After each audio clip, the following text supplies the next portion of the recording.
আজকে চলে গেলাম হলো আগরতলা রাজবাড়িতে।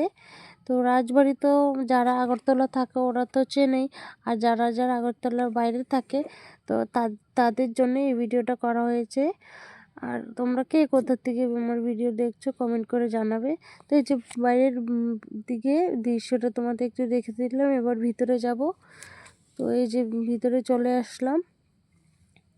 তো ভিতরের দৃশ্যটা অনেক সুন্দর, রাজার আমলের এই রাজবাড়িটা খুবই সুন্দর দেখতে। চারিদিকে ফুল আছে, আর ওদিকে এই দেখো বড় বড় গাঁদা ফুল আছে, খুবই সুন্দর। এই যে এখন ভিতরে মানে আর সামনে যাব, এই যে চলে আসলাম। আর তার ভিতরে যে রাজার আমলের যে ব্রিটিশের জিনিস আছে এগুলো আমি দেখাতে পারছি না, এখানে ক্যামেরা অ্যালাউ নেই, তো তার জন্য তোমাদের দেখাতে পারি না। তো বাইরের দৃশ্য যেগুলো আছে এগুলো তোমাদের ক্যামেরা বন্দি করে দেখিয়ে দিলাম। তো দেখো কি বড় বড় গাঁদা ফুল, দেখতে খুবই ভালো লাগছে। আর সাইড দিয়ে ঝর্ণার মতো একটু জল মানে জল পড়ছে।